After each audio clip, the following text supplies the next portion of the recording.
UIC. Freedom the people of Hell yeah. freedom the people of need. Yeah, yeah. Freedom the people of want. Freedom the people of need. Yeah, yeah. Freedom the people of want. Freedom the people of need. Yeah, yeah. Freedom the people of want. Freedom the people of need. Yeah, yeah. Real man a road. Now bow wolf in a tree grand a road. Now bow down to no demon a road. UIC when you see man a road, me say yeah. Real man a road. Now bow wolf in a tree grand a road. Now bow down to no demon a road. UIC when you see man a road. Ready fi broke every chain.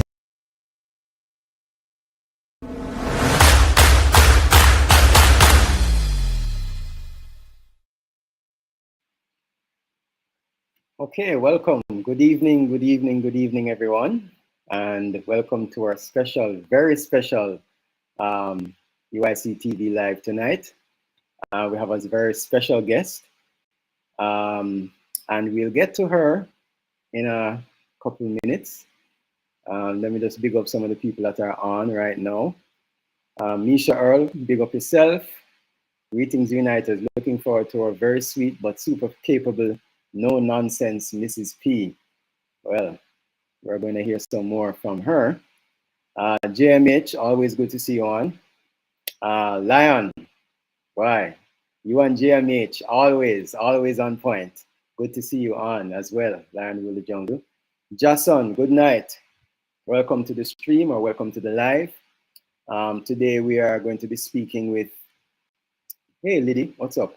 Today we're going to be speaking with Mrs. Patterson, who is, you know, the first lady of the UIC. As Misha says, you know, she is quite capable, and you know, the silent backbone for president. And we're going to be sharing, you know, just having a talk with her this evening, and she'll be sharing, you know, her story a little bit, and we'll get to talk a little bit as well about, you know, her side of the UIC story. So it's going to be an interesting evening. I think a lot of people will like it, and so I'm asking you to share the live, people, so others can see. Tonight is going to be more humanistic or human feel to the live. We're not going to be, you know, strong politics. Today is going to be a calm, cool, you know, interview. Joseph Patterson is on. Mr. Patterson, big up yourself. Nezook Komodo, blessed evening to all UIC family. Live up, Keith Romans, Uncle Keith, Mrs. P, you are appreciated. Devon Hoylet, Pam Pam, you know what that means. I guess Mrs. Patterson or Mr. Patterson knows what that means. All right, so this evening we have very special guest, as I said, Mrs. Patterson. And it's a special program because you don't really hear much from her, but you're gonna get to see a different side of the UIC this evening. You're gonna get to hear from her. And so we're gonna bring her on right now. There you are, Mrs. Patterson. Hello, how are you? Hi, Douglas. I'm doing good. How are you? I'm doing great. I'm doing great. Glad to have you on with us. Thank you. Yeah, you know, it's really an honor to be given the task of interviewing, you know, Mrs. Patterson. But I'm going to try my best. All right. So tell us a little about yourself, a little background about yourself, and you know, kind of, you know, where you're coming from, kind of what school you went to, that kind of stuff. Well, that's a very easy, hard question, Douglas. Unlike a lot of people, I find it very hard to talk about myself. I have no problem talking about other people, but let me give it a shot. My name is Charlet Patterson. Actually, let me go back to the early beginnings. I am Charlet Messado. I am the daughter of Audley Messado and Gladys Horton. I was born in Hanover, Jamaica, in a little community called Horton Court. You may think that we owned the community because my mother's name is Horton, but we don't. I don't know where the name came from, but that's how it is. I believe that my schooling actually began at home with my mother, of course, but I lived with my grandmother.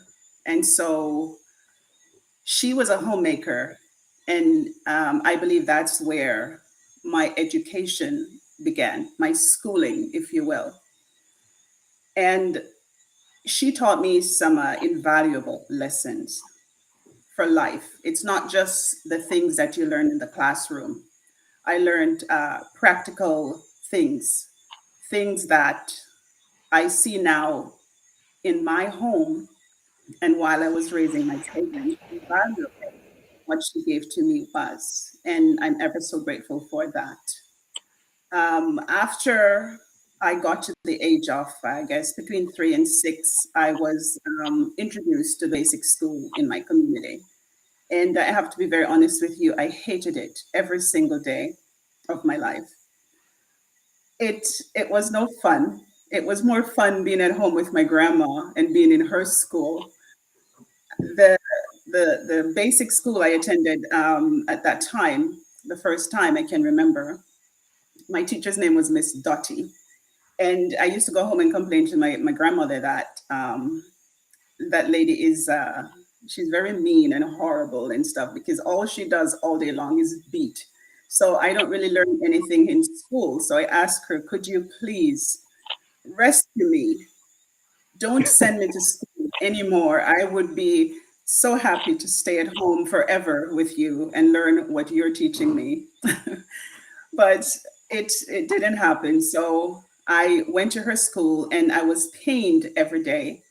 And so it got to a place though where we found another teacher. Her name was Miss Netta. It was a very tiny lady. She looked white, but I believe she was Jamaican and she was a loner. And a lot of time the children thought she was a witch, but I Wow. didn't think so. And she took an interest in me, and she was the most gentle soul aside from my grandmother that I knew. And she was very patient and kind and loving. Hmm. And that's the person who I thought was very instrumental in my academic learning because of, the attention she took in ensuring that I learned basic principles and stuff. And I carried that from that tender age until today. And looking back, I always thought that my attitude to my work and stuff came from my aunt, who is a teacher.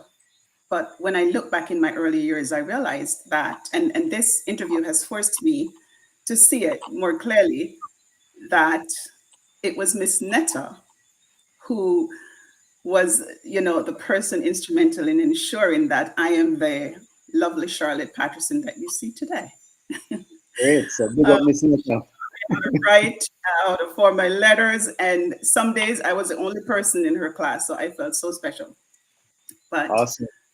yes, so moving along from there with my schooling, I went to another school in my community that was at the time they called it Riverside All Age. And my experience there was not the greatest, but I did learn, and I'm thankful for the teachers who made the effort there, except for the beating every morning, of course, because you're late. But Hmm. aside from that, I did gain some, good academic stuff there. After that, I think I was about age 9 when my aunt, who at the time was a teacher, she came to visit because she lived in the city. And she came to visit and she realized that I was severely, severely behind in my education. And so she said something has to be done about it. So she decided that she was going to take me out of the country, and I went to live with her in Spanish Town when I was age 9. And so we we kind of changed course there, and Hmm. school became something that was a thing for me now. All right. So So um, we're like what did you want to be when you were smaller, when you were that age? When I was that age, I wanted to be a teacher. Mm-hmm. Why is that? Um, well, I looked at my mother, I looked Mm-hmm. at my grandmother, and there was a young lady in the community who would care for me. Sometimes she would comb my hair, and and she would help me with my reading and stuff, to the point where I memorized an entire book once and then said it back to her verbatim. And so when I look at her, Donna, thank you so much, and I look at my grandmother and I look at Miss Netta, I think I developed this love for teaching. So I wanted to be a teacher at that time. Mm-hmm. And actually, before my aunt took me, what I would do is I would teach the post of my house. So we have little posts at our house and stuff. So I would give the post names, and they were my students, and I would teach them, and I would also beat them. You would beat the post. I would beat Interesting. the post, and you know something, Douglas. That's a key lesson in there, is that children really Live to live learn. what they learn. Mm. Because my earlier times with Miss Dottie taught me a lot of that beating thing. And so when I was teaching the students, I found that that same attitude and that same behavior was coming out, you know? Mm. Mm. So, yes. So, So tell us a little more of the area that you lived in. Like what kind of house was it? What kind of community was it? And it was a small community, and I would say more farming oriented. That's really much of what we do there. We did there, and then you would have, like, persons with small shops and stuff. But it was like very, very, very little house on the prairie kind of community, I think. mm. Um, yeah, but it was nice. All right. So another question here is, if you could, what would you change about yourself? If I could, I wouldn't change anything about my physical person. Mm-hmm. I think if I had the option, I would become a mathematician. Mm. Yes. You like maths?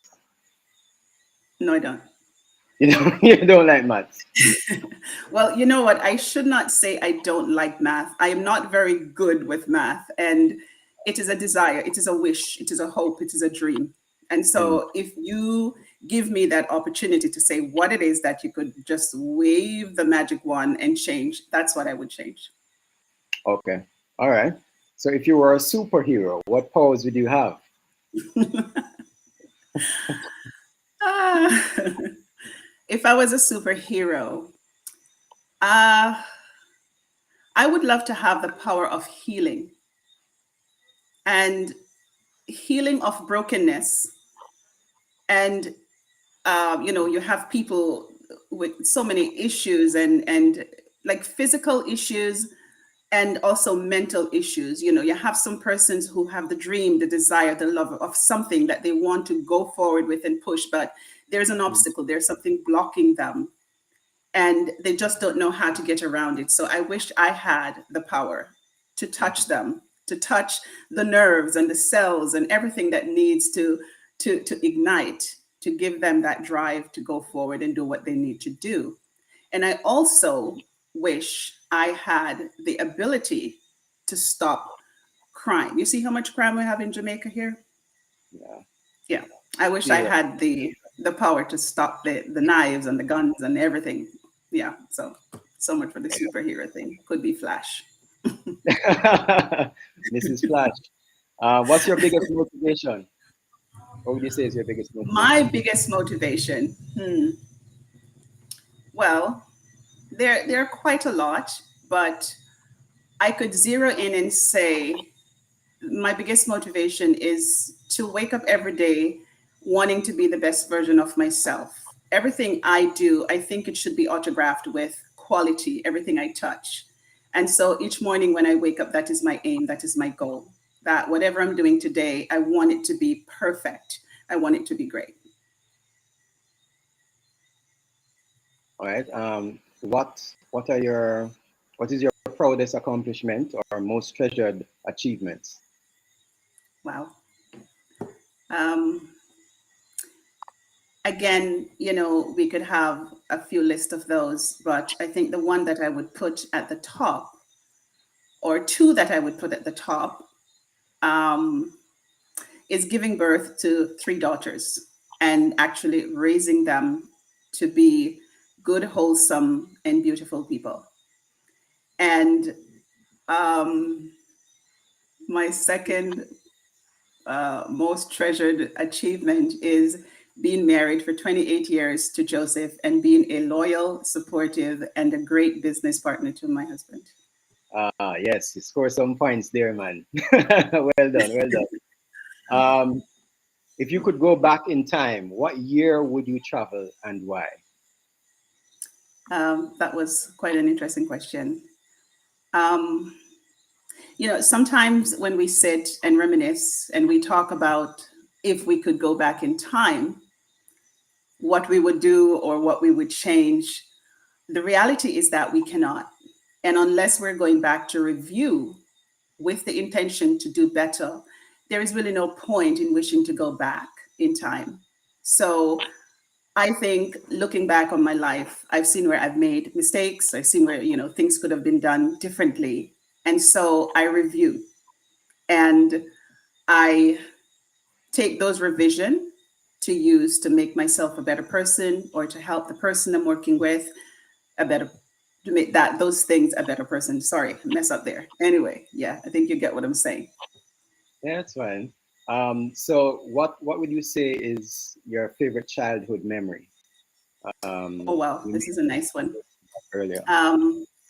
I have quite a lot, but I don't think I can settle to say just one. So I'll just give a few. And I remember my mother used to work away from home, and she would come home every 2 weeks in one of her particular jobs.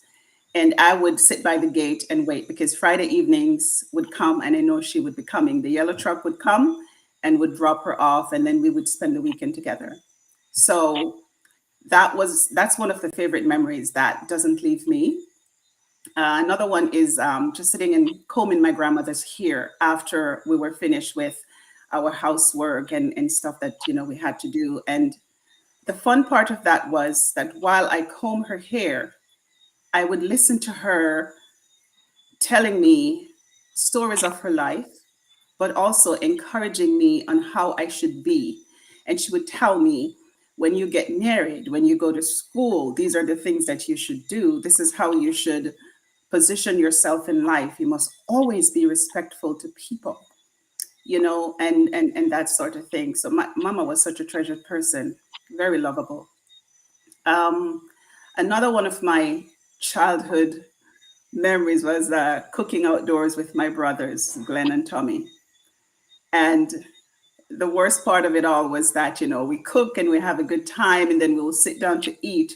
And you know how all of us usually save a piece of our chicken to savor for the last. So you eat all the things that you don't like. And just at the time when you're ready to take a bite, they would grab it from you and then they run, you know? And at the time, I was so upset. But, looking back now, those were just simple things that puts a smile on your face, and make those days so memorable. I also remember this was when I was now living with my aunt in Spanish Town. She was a teacher and she was always a very stern lady, but she had these moments where she would get really crazy and she would pick some of the latest dance. She loved Tiger and the song he sung about Wanga Gut. And so she would just dance and make merry And then we would just laugh and have a good time with her and her son Dylan, such a treasure, was always there with his sense of humor, that kept us laughing, outside of some of those tough times that we faced. And the final most beautiful memory was going to the river to wash our clothes. And after we were finished washing, we had a section, my cousin and I, where we call it our house. And so we would use the coconut tree, the leaves, and we use them to make curtains, because the boys would always come and peek at us when we're bathing. So we made our own curtains. And that was where we took our shower. But I think it was just the bonding there that made it so special. So those are also memorable moments as well. Wow, really nice. So what would you say is the craziest thing you've done in the name of love? Oh dear. Well, this is an interesting question, because I don't do a lot of crazy things, if you will. I'm very risk averse. And I can't think of anything that I would call crazy. What is the definition of crazy anyway? Well, let me put it this way. When I talk with some of my friends and they ask, where are you these days? I said, well, I'm in Jamaica. Or they may go on the internet these days and they see Joseph and they're like, you guys are in politics? You mad? So maybe I can say this is the craziest thing I've ever done in the name of love, to stand and support my husband in politics. Not because, let me get this straight, not because I think what he's doing is crazy, because what he's doing is a noble task, right? Mm-hmm. But I think the crazy come in for me, because to me, it's like a fish trying to climb a tree. I don't know nothing about politics, So in that sense, you can say crazy in the name of love. Okay. All right. All right. So if you had a warning label, what would it say? Mess with me and I'll call my brother. No, I'm just kidding. I'm just kidding. If I had a warning label, seriously though, it would say warning, ... Just warning. Nice. All right. So list 3 words that describe your personality. Okay. Before I list the 3 words that describe my personality, let me go back to explaining why my warning label would be warning ... When you do that, it gives people an opportunity to ask you, what is that about? And then that opens up the conversation for a moment to teach them something about yourself. So that's my warning ... right? Right. That's nice. Okay. So list 3 words that describe my personality. Yeah. Joseph, you want to list 3 words? Okay, I think, well, I can find a lot of words to describe me, but I think the 3 words that comes to mind is dedicated, loyal, and committed. All right. So we've had a little short back and forth with questions. So we're going to get into some more serious questions now. How did you meet Mr. Patterson, and what were your first impressions of him, and what attracted you? Well, we met in grade 8. It was 1983, I believe. Yeah, 1983, 1984. And my first impression of him was that he was provoking and entitled.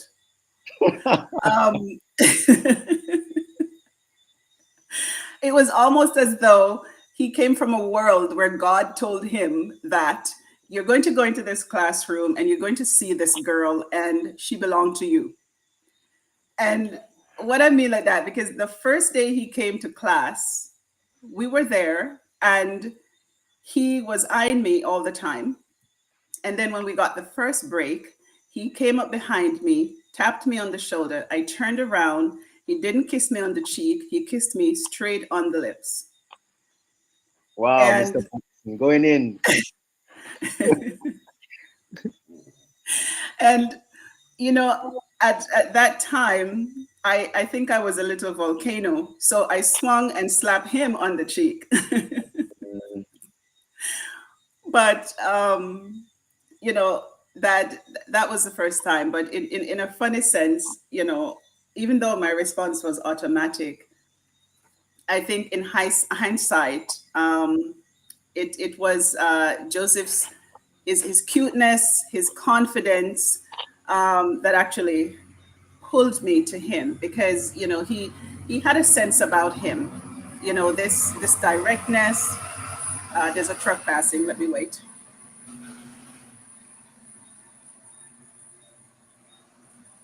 You Yeah, can go sorry ahead. about that. That's a milk Yeah. truck.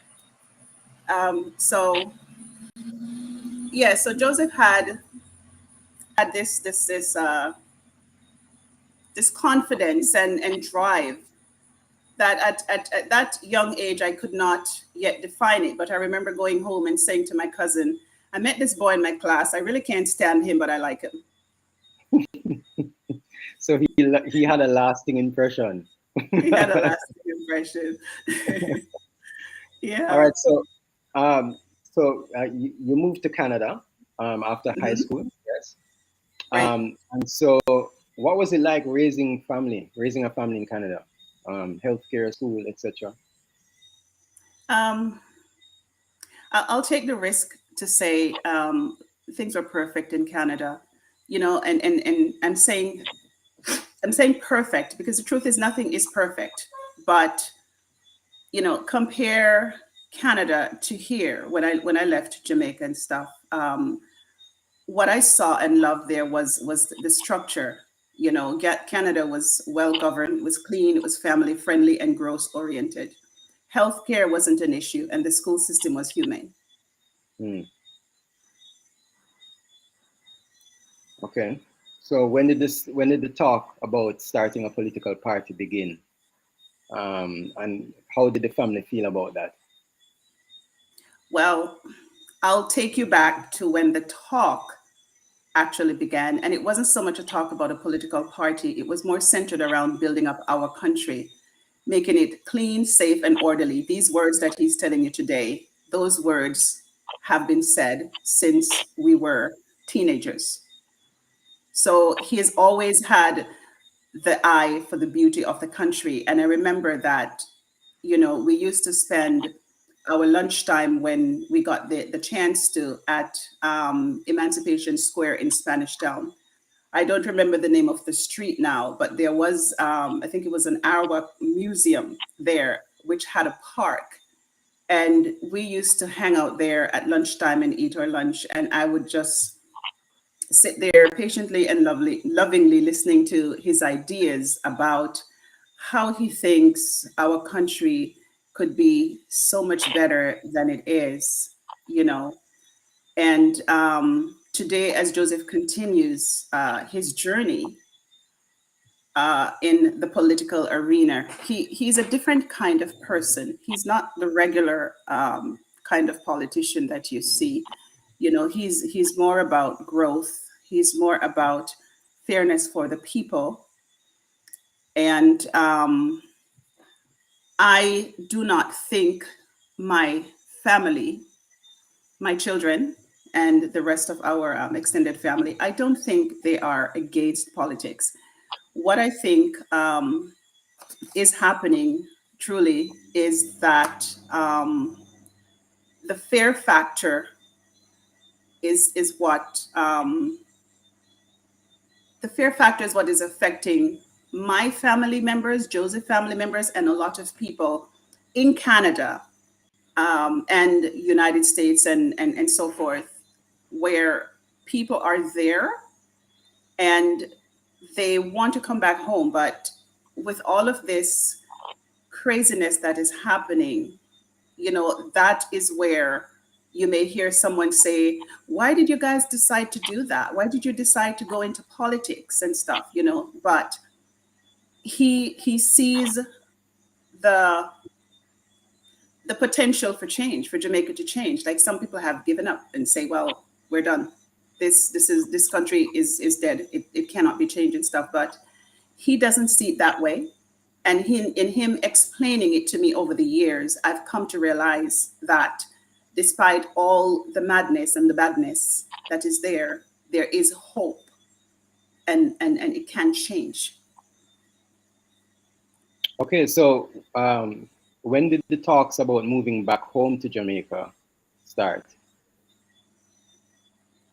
Again, we moved back to Jamaica in 2011, but the talk did not begin there. You know, it started way back, because the truth is, when we migrate from here, the reason why we migrate is usually because we don't have any options here, right? Mm-hmm. Or the options are low or non-existent. So when we leave, we're looking for better. And so in leaving, we also have a desire to return, right? So we started talking about this a long time ago, long time ago, where, you know, even as we got married and Joseph came to live in Canada, because I said, I don't want to have children in that country with that kind of hospital healthcare system and stuff. I was scared to death. It's not that I was belittling the country. I was afraid, just literally afraid of what would happen to me, afraid of the health of my children. And so for that reason, you know, with the analysis that we did and stuff, I just didn't see it feasible to have my children here. And it would be nice for them to be born here, mm-hmm. you know, but right. The reality just wasn't so. And so I believe when, you know, people get on that plane and leave, they're leaving to go to make themselves better. And we go there and we build up other people's businesses and organizations and stuff. It's a win-win, because we're helping them to build their businesses and organization, and then they're giving us a paycheck, right? But we need more than that.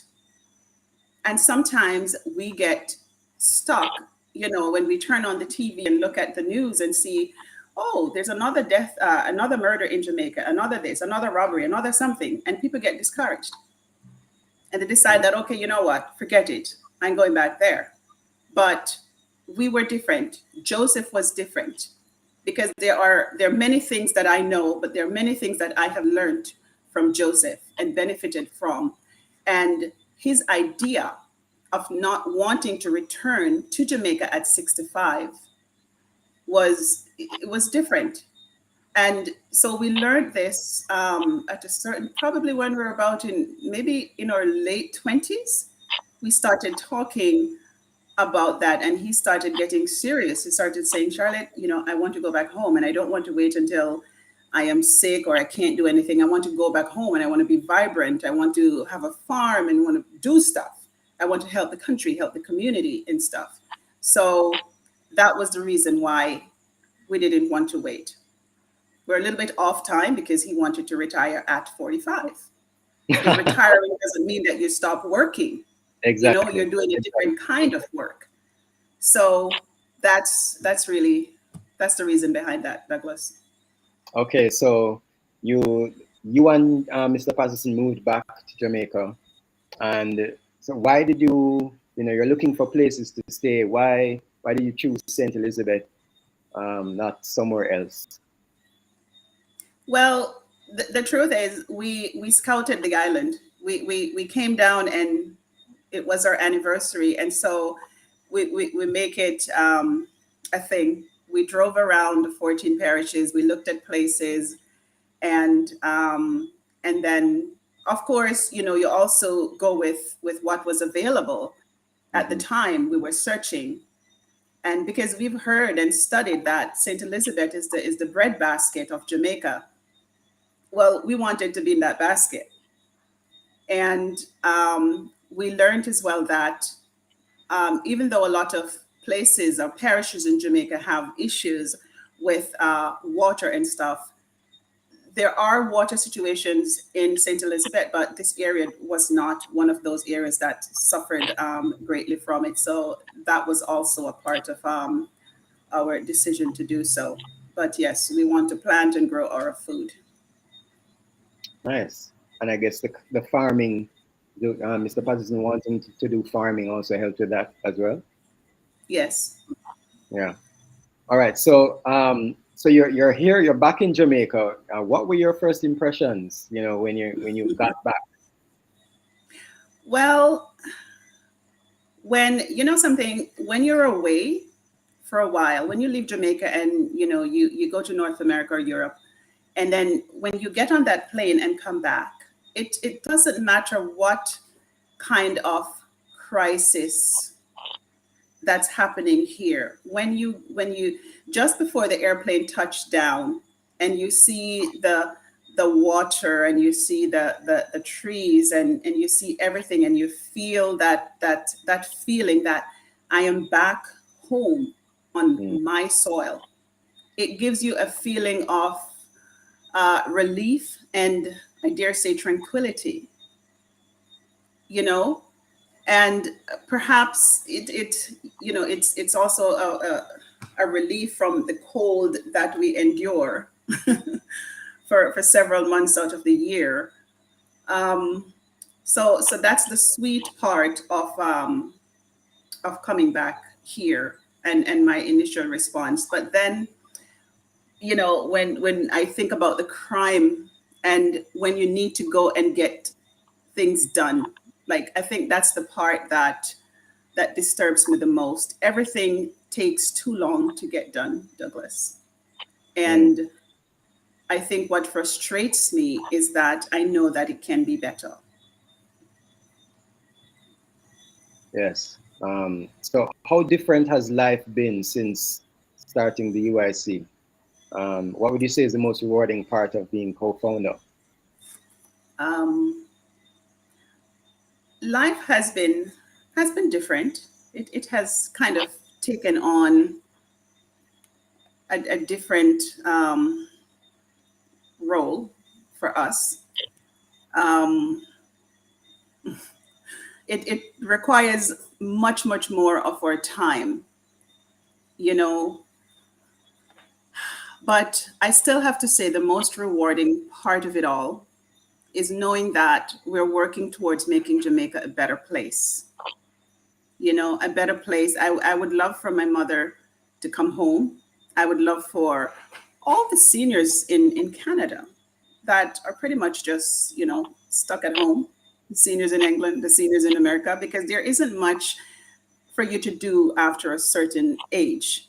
And I just think that people, when they get to a certain age should be back in a climate such as Jamaica, because I think it's good for their health, and I think it will extend their lives, honestly. But yeah, so the fact that we're working towards this end, it is rewarding for me. Um, the least rewarding. Well, I think that the least rewarding part of it is when we get to the deadlock stage. Things just not budging anymore, not moving, and not because it can't be done. It's just that we have sometimes. Let me just be honest. I just think sometimes our people are too lackadaisical. We do know that we have governments that doesn't seem to have this interest for the people to be their best. But I believe that every Jamaican, doesn't matter how poor you are, doesn't matter if you can read or you cannot read, you should take the time, take the opportunity, take the chance to make yourself better, to fight for better, stand up for better. And if you can't do alone, extend your hand to the person who is trying to help you to make it better. But we should not allow ourselves to stay in a deadlock ever. So that leads me to my next question. What do you think about the state of Jamaica right now? I mean, you said part of it earlier, but Yeah. you want to expound on that? Yeah, I believe Jamaica is in a sad state. You know, it's a tearful country. However, I believe that there's hope. I don't believe it is beyond repair. There is much richness and beauty here, and my hope is that we can make a difference. You know, like we can't depend on the trees and the rivers to get up and do what we are supposed to do. We have legs, we have eyes, we have hands, and we have a brain in our heads. And if we all come together and work together, then we can restore this place to the paradise that it was.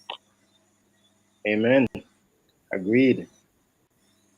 100%. So, how do you balance family, work, and UIC? How do you balance all of that? How do we balance? Well, we I actually I looked up because I hear this word often, and in other settings Joseph will tell you that balance is my favorite word. And the definition of balance mean it's an even distribution of weight, enabling someone or something to remain upright and steady. So for us to balance our lives, we have to plan. We have to have schedules and dates and preset goals for us to work towards. We have to communicate with each other, you know, on whatever it is that we're doing, so that we can avoid misunderstandings. We can avoid duplication of work, you know, which is never optimal. So communication is key. Um, we have to also ensure that we have start time and finish time for our work. Sometimes I will just sit and work and work and work, and I don't stop. And my husband has to say to me, it's time to stop. It's time to turn off your computer and go to bed, for example. So we have to have those things that I call anchors. You know, you take your lunch, you do your exercise, you take care of your body. Because if we don't do those things, as he will tell me every single day, if we don't do those things, and he tells me and I get annoyed. You know why I get annoyed? Because I know what to do, but I think that putting something else ahead of those key things that are going to keep me healthy to be more productive, then he tells me and I'm like, leave me alone, you know. And that's how we are, you know, when we know what we're supposed to do and someone has to come and tell us, we never like it. So we need to just do what we know we're supposed to do. Yeah. So yes, Douglas. So in I believe I shared with you a little thing I created back in 2018, Mhm. 2018, yes, where I actually was in that frame of mind when I created it. How do I balance, you know, because we raised three daughters and we had jobs and we had business to run and all of this and stuff. And so I was in a frame at the time where I sat and created this. So this is an example, you know, but we have 24 hours in a day, and we have to sleep 8 hours out of it. We have to work 8 hours out of it. And then we have to split up the rest of that with chores, social, study, family, friends, and all of that. And on that list, you may see some things that doesn't really relate to you, but you can just take this example and look at it and say, hey, what is it that I have to do in my life right now? And how is it that I am going to balance them? And I think making something like this, or simply just writing them down, you know, and having them in front of you to guide you is really the key to balancing. And then there are just the days where there is just no balance because we have deadlines and we have things to do. So every now and then we kind of get off course and we get unbalanced because there is an emergency or there is something with a critical deadline that has to be met. Mhm. Hope that helps. Yes, very much so. And I like to look on it as um, even in the unbalance, there's balance because you never have, it's not 24 hours of day, it's not 24 hours of night. You know, it's not going to rain for the rest of the, you know, for the rest of your life. Like there's always, so even in things being unbalanced, that is kind of the balance. You know, that is just how things go. You know, so that's a great point.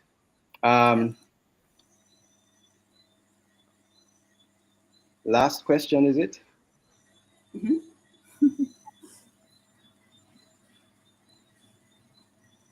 I think that was the last question, was it? Oh, that was the last question. Yeah, No, yeah. no. Well, let me Yeah, see. that was the last question. All right, so we're gonna go through some of the comments in the live. Jojoya says you're a great manager, Mrs. Patterson. Donovan says we may be. Oh, sorry, Marvelyn Howlett says that to Donovan. Sonia Mignat says so true, lackadaisical, bad governance, and that's true. We have a system that is really breeding lazy people. We see it even as you speak about, you know, politics. You know, a lot of people are just expecting because that's what's been happening for the last 7 to 8 years. We have people that are just expecting everything to be done, and they just show up at the polls, or they just turn up at the, you know, whatever meeting, and you know, we haven't really understood or grasped the concept of, and if this is a grassroots movement, everyone has to play their part. Everyone has to be involved, you know, and you have to see the UIC as you being a part of the UIC. The UIC is us. We're all of the UIC. You know, Mr. Patterson's had the vision, and he's a visionary. But you know, the visionary needs people as well alongside him to carry that vision out. And so we need to see ourselves um, as the UIC and do our part in spreading, you know, not just sharing information, but you know, going out there and really getting people to know and understand what the policies and plans are for the UIC. Mr. Patterson, sorry, Lady Williams says, Mrs. Patterson, you said that nothing is perfect, and I agree, but I think you will be the perfect First Lady. We love and appreciate you. Thanks a lot, Lady. Malcolm X, so Jamaica is a beautiful place. Let's see. Happy Smith says, nice seeing you, Mrs. Patterson, for the first time. I am from St. Elizabeth. Too good choice. Oh, St. Elizabeth, good choice. Okay. Jojoya says, the elderly returning to JA could create a whole new industry in healthcare. So many regular people could be employed serving them, but they need to get great care. Agreed, Jojoya. And this is something that, you know, in a past live, we mentioned about, or I think I mentioned about, Singapore has about 50,000 people that actually clean the country. We could also, you know, use our resources to get people to take care of the elderly when they come back home, and that's another income stream there for people. Absolutely. Yes. Is it Ione Barrett or Loni? I think it's Ione Barrett. Mrs. Patterson, you look like a nurse. Happy to have you speaking with us. I don't know how nurses look, but great to have you on the Ione, sorry. More questions, more comments. Looking back at most prime ministers and presidents, they seem to have more daughters than sons, so it's a good omen for the Pattersons. That's Yaziquel Ben Israel. Thanks for the comment. Hermina Campbell says, respect and manners to the First Lady. First time seeing her, she sounds like a leader, one that Jamaica needs, definitely. Absolutely, I couldn't agree with you more, Hermina. Misha is asking, how does Mrs. Patterson feel about being First Lady when Mr. P becomes PM? What are her biggest fears? What are your biggest fears, Mrs. P?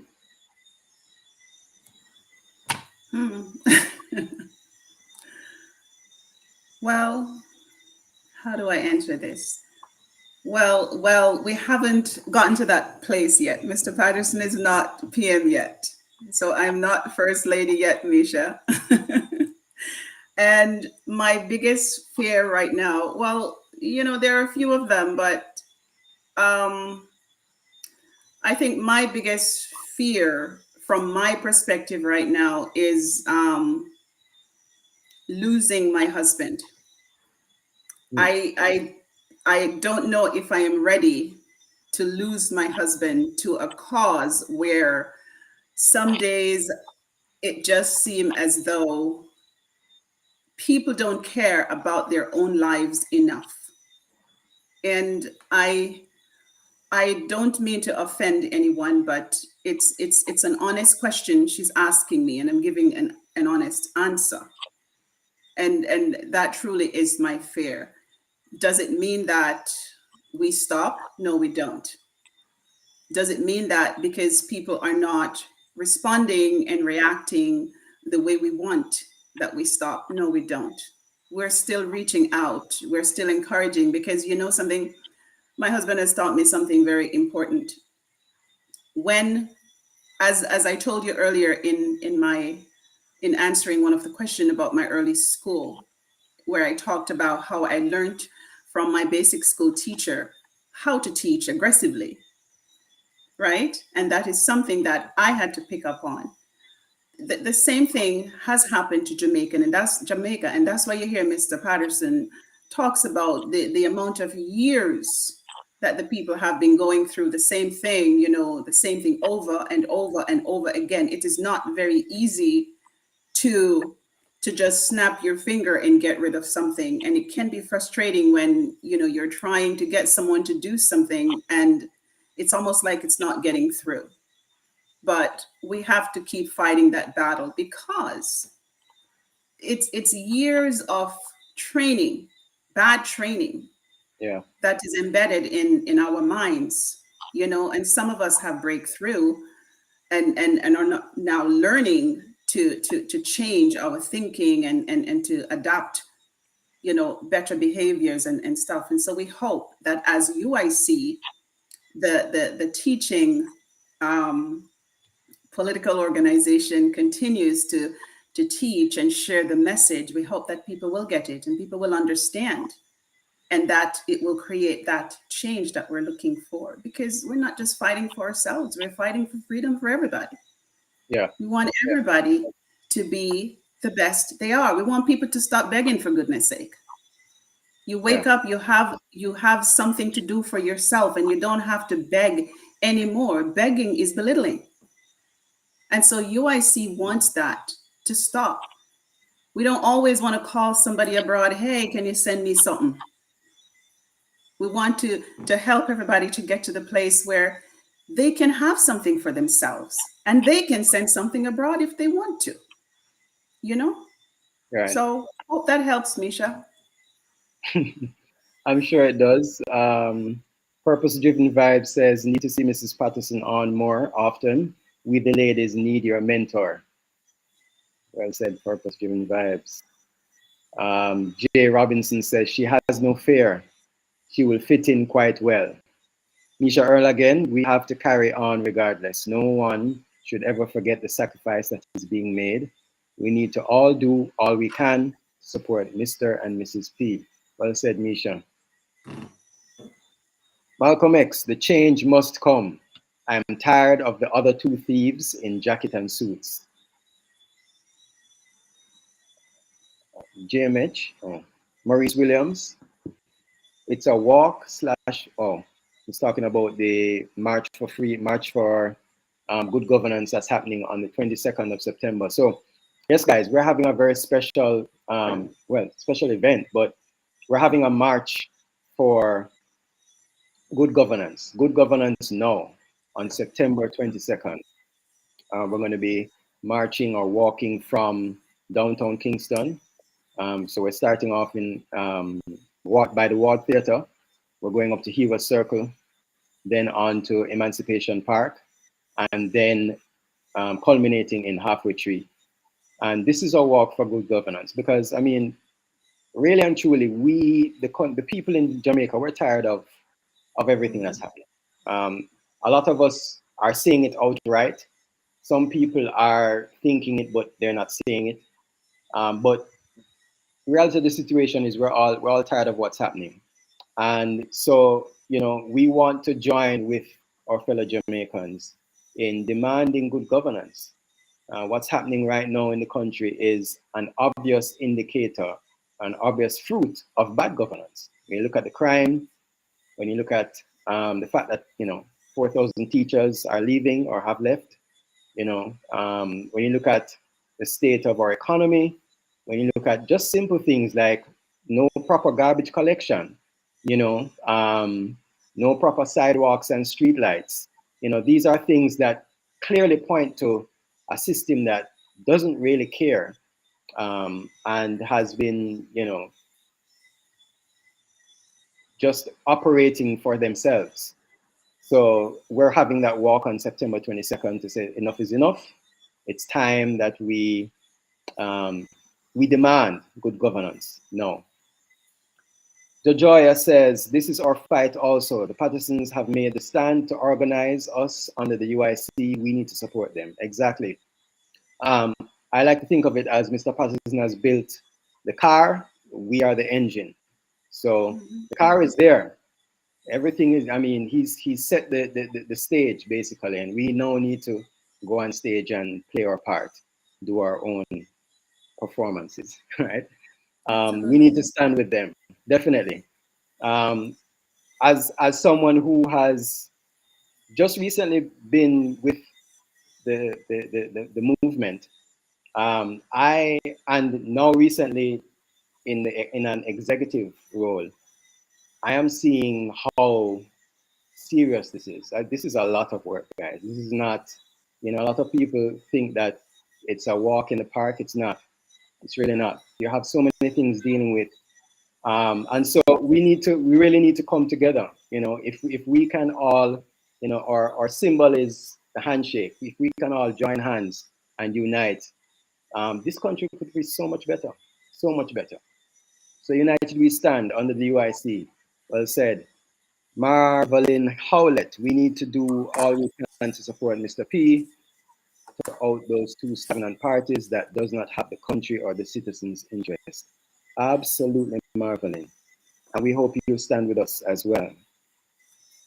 Misha Earl says, that's perfect, Douglas. Great analogy. Thank you, Misha. Uplifted, I stand with the UIC. Haven't voted since 1993. Certainly voting for UIC next election. Well, thank you. We don't just need your votes, we'd also need you to vote and share and tell others to vote as well. That's very important. Rhythm Life, I have never voted in my life, but you all got me thinking to put the X. Thank you both for the change of perception. Good luck. Thank you, Rhythm Life. We need more than luck still, but thanks just the same. JMH, don't let Mr. Patterson waste his time. Vote UIC. Yeah, there's a lot that's gone in the background to get where we are. There's a lot that's happened, and the half has not been told. I'm sure someday Mr. Patterson will share the half, or maybe a quarter of the half. But yeah, it's been a rough road. But as Mrs. Patterson says, it's for our benefit. It's for Jamaica to be a better place, and it can be. JMH, in the next election, put your X beside the handshake. Definitely. September 22, come out for the walk. This could be a great pivotal moment. Indeed, this is actually the anniversary. So September 22 last year, Mr. Patterson and the UIC staged a walk to Gordon House, or march to Gordon House, against what was happening at the time with the mandates of the whatever was happening at the time. So that caught a lot of people. A lot of people heard about the UIC from that movement or from that march, and we're anticipating that will it will be bigger this time. so more people will hear about the UIC. And we have some things that we're going to be, some policies and points that we're going to be reviewing. So stay tuned for more. Please, we have some things that we're going to be, join us on the march, and join us on the march, and you will hear, the policies and plans that we have put in place. Like, subscribe, comment, and share the live, please. Yes, thanks, Lion. Please like and share, guys. It's very important. We need people to see more of the UIC and get more engaged. Joseph Richardson says, the JLP and PNP are having party and is them alone dancing. Two gangs, we're going to get them out. Well said. Vibes Cartel, actually, one of the lines in this song says, two party but at the same song I play. And it's so true. Rhythm Life, I was at the walk last year. Watch them drag away Mr. Patterson. Shameful police. Sorry I will miss this one. Hoping for a massive turnout this time on the UIC. Well, we thank you for your support. And anyway you can support, whether it's through donating or just sharing, telling other people to come out. That would be greatly appreciated. Jojoya says, are you passing out some of the 10-point plan on your September 22 march? Definitely. What we will be doing is not so much printed flyers, but we'll be sharing electronically or 10-point plan. So definitely we'll be doing that, Jojoya. Maurice Williams says, okay, I'm definitely one of them that found the UIC because of that march. There you go. So Travis Gordon, will the walk be live on Facebook? I'm in Panama. We'll be back to vote UIC. Good move. Yes, we hope to live stream the march on the 22nd. So definitely tune in. Just log on when is the march. Yes. So as Sylvia Palomino says, we'll be live streaming, and so just log on. You'll get the notification if you're following us on YouTube or on Facebook or even on Twitter. You'll get the message notification. Jojoya says, how will you do this with someone who just shows up at the march? Well, part of engagement is canvassing people. So we're going to be engaging with people, sharing information in terms of phone numbers, etc. So that will be part of the walk as well. So it won't just be walking, but it will be engaging with those, in and around the area that we're walking. Zyrath Neil says, beautiful interview. Thank you, Mr. Neil. We need to have a live calling show. Yes, that would be very interesting. I would love to do that. And we will be having a live calling show. That will definitely help. It would be nice to hear you guys' comments and questions. Wish I could vote. I would definitely vote UIC. Well, Angela, even if you can't vote, there are other things that you can do. So you can go on our website, www.uicjamaica.com, and you can sign up to be a volunteer. You could sign up to be a donator, and you could also sign up to be a councillor candidate or MP candidate. Whichever one fits your bill. But we definitely need your support, donation-wise as well. We have a goal right now of getting 1,000 donators giving $25 a month. So we would like to have that that's our goal. And so we would like to I think we have about 35 people now. So that is the goal. Will there be anything in place for people abroad to vote on election day? Well, maybe not for this election, but definitely when the UIC becomes the next government, that will be something that we'll put in place. We will definitely allow any Jamaican, anywhere you are in the world, to be able to vote and take part in building the country and how the country is run. Lion Rule the Jungle is giving us the website, link to the website. Riptak Heeg Burns, I'm sorry if I'm massacring your name.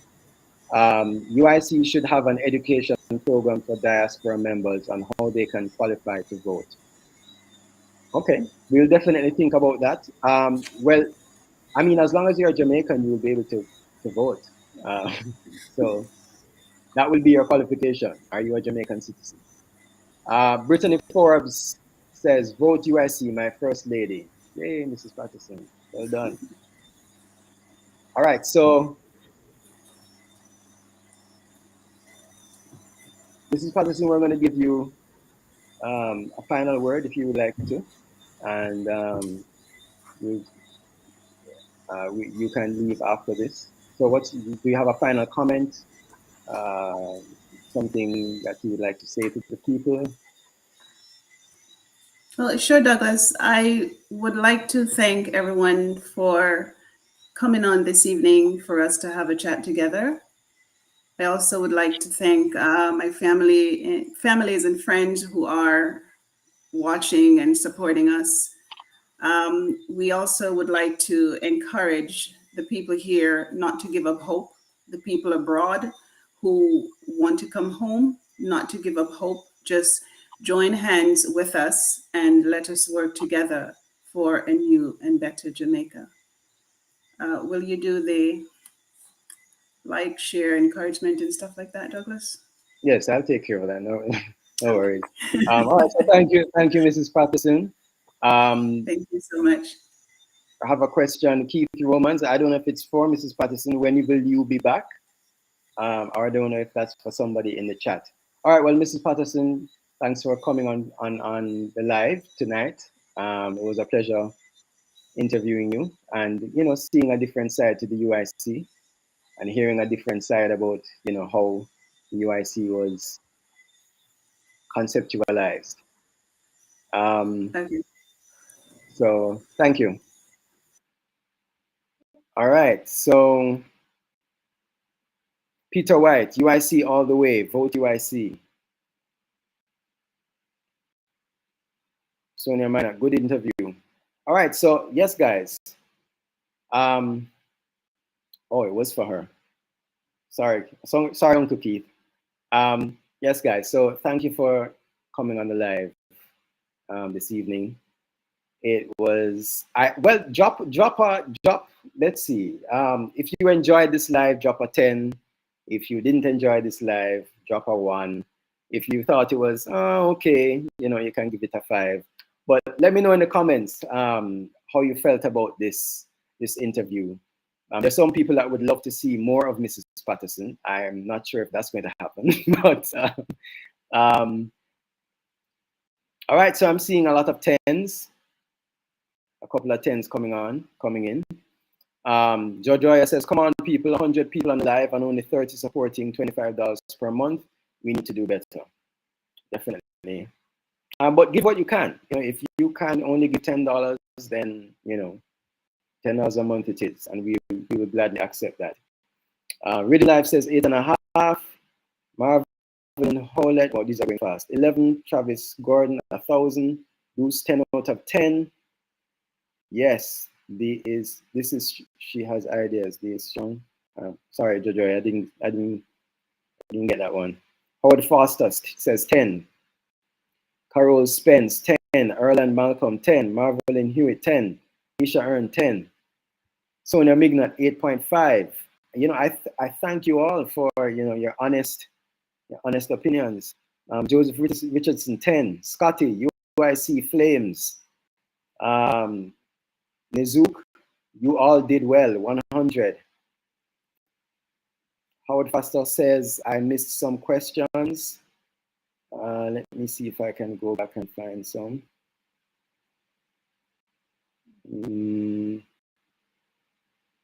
Oh.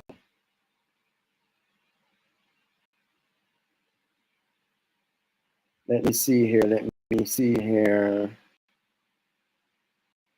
We have a lot of comments. This is great, guys. I read that comment already. I'm sorry, guys. I'm not seeing the questions. I'm not seeing the questions. Okay, so, well, I see a comment here from JMH. Mr. Patterson doesn't just talk, actions have been taken. First action is to create a political party. Second action being taken is a peaceful protest, September 22nd, and will be in 22nd, 2021, and in 2022. Thank you, JMH. All right, guys, so thanks for coming on the live. I really appreciate it. I really appreciate that you appreciated it. And remember to like, share, subscribe to our YouTube channels. And then, of course, you know, on our other social media platforms, Facebook, TikTok, we're also on TikTok, Instagram, Twitter, you know, just connect with us. When you get the post, you know, comments, shares, that's all important to us. So thanks again, the guys. Do enjoy your evening. Have a good night.